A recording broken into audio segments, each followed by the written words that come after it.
Assalamualaikum warahmatullahi wabarakatuh.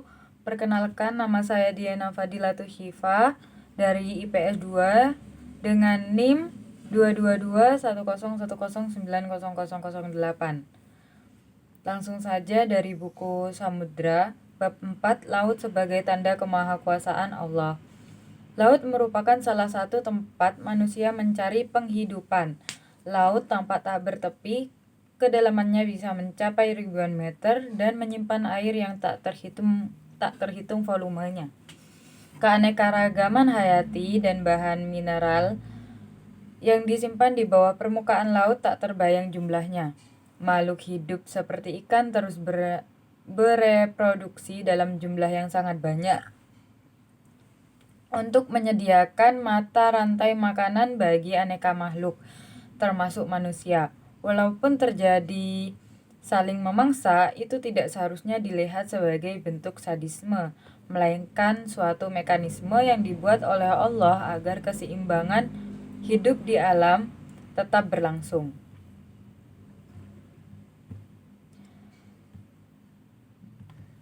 Semua yang terdapat di laut diperuntukkan bagi kepentingan hidup umat manusia. Manusia yang berakal sehat tentunya akan sadar bahwa eksistensi laut dan aneka kehidupan di dalamnya pasti diciptakan oleh Yang Maha Kuasa. Al-Quran dengan tegas menyebutkan bahwa pencipta langit dan bumi adalah Allah. Pada surah Ibrahim ayat 32 Allah berfirman, Allah lah yang telah menciptakan langit dan bumi dan menurunkan air hujan dari langit. Kemudian dengan air hujan itu dia mengeluarkan berbagai buah-buahan sebagai rezeki untukmu. Dan dia telah menundukkan kapal bagimu agar berlayar di lautan dengan kehendaknya. Dan dia telah menundukkan sungai-sungai bagimu. Orang-orang yang berakal dapat merenungkan kekuasaan Allah. Laut adalah ciptaan Allah yang menakjubkan, terbentang luas seolah tak bertepi, menghubungkan antara satu tempat ke tempat lain. Dengan mudah digunakan berlayar oleh aneka bentuk dan bobot kapal pengangkut barang. Dari sampan-sampan kecil sampai sampan-sampan tanker, anjungan pengebor minyak lepas pantai, industri kelautan, dan berbagai macam keperluan yang dapat diperoleh. Dengan kata lain, langit dan bumi beserta seluruh isinya, pergantian siang dan malam, kemudahan mobilitas di lautan, fenomena hujan yang berperan menghidupkan bumi, atasnya adalah tanda-tanda kebesaran dan kekuasaan Sang Pencipta. Allah berfirman dalam surah Al-Baqarah ayat 164. Sesungguhnya pada penciptaan langit dan bumi, pergantian malam dan siang, kapal yang berlayar di laut dengan muatan yang bermanfaat bagi manusia, apa yang diturunkan Allah dari langit berupa air, lalu dengan itu dihidupkannya bumi setelah mati kering. Dan dia tebarkan di dalamnya berbagai macam binatang dan perkisaran angin dan awan yang dikendalikan antara langit dan bumi. Semua itu sesungguhnya merupakan tanda-tanda kebesaran Allah bagi orang-orang yang mengerti. Sebab turunnya ayat ini adalah tak adanya pengingkaran atau penolakan maupun pertanyaan bersifat ingkar daripada menyembah berhala terhadap keesaan Allah pada ayat sebelumnya. Ayat surah At-Tabari ayat surah At-Tabari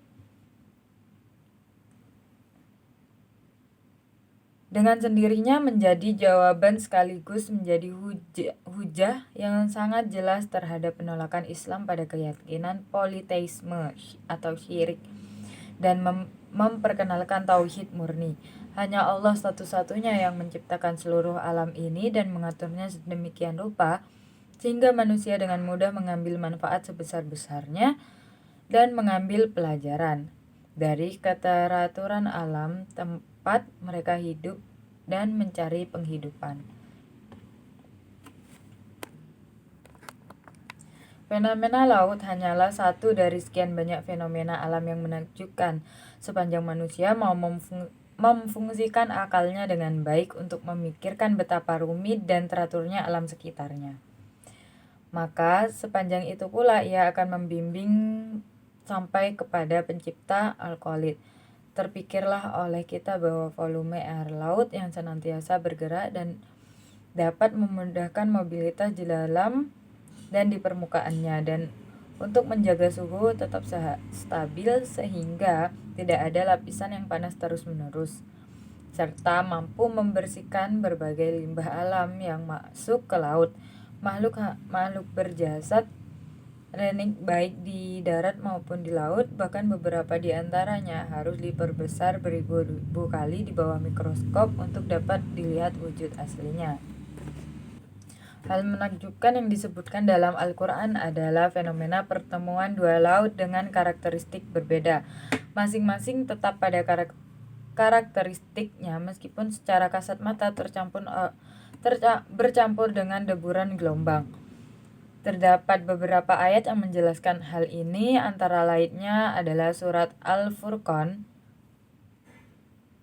ayat 53, dan dialah yang membiarkan dua laut mengalir berdampingan, yang ini tawar dan segar dan yang lainnya asin lagi pahit. Dia jadikan antara kedua dinding dan batas yang tidak tembus. Allah menggerakkan dua buah laut yang berbeda, yang satu tawar dan yang lainnya asin, masing-masing bergerak berdampingan namun tidak mengalami percampuran. Hal ini merupakan nikmat bagi umat manusia. Berdasarkan penelitian, para ahli kelautan berhasil menyingkap adanya batas antara dua lautan yang berbeda. Mereka menemukan bahwa ada pemisah antara setiap lautan. Pemisah itu bergerak di antara dua lautan dan dinampakkan dengan front atau jabhah. Hal ini dianalogikan dengan front yang merupakan antara dua pasukan. Dengan adanya pemisah ini, setiap lautan memiliki karakteristiknya sesuai dengan makhluk hidup yang tinggal di lingkungan masing-masing. Di antara pertemuan dua laut itu, terdapat lapisan-lapisan air pembatas yang memisahkan antara keduanya dan berfungsi memelihara karakteristik khas tiap lautan dalam hal kadar berat, jenis kadar garam, biota laut, suhu, dan kemampuan melarutkan oksigen. Laut berlapis-lapis.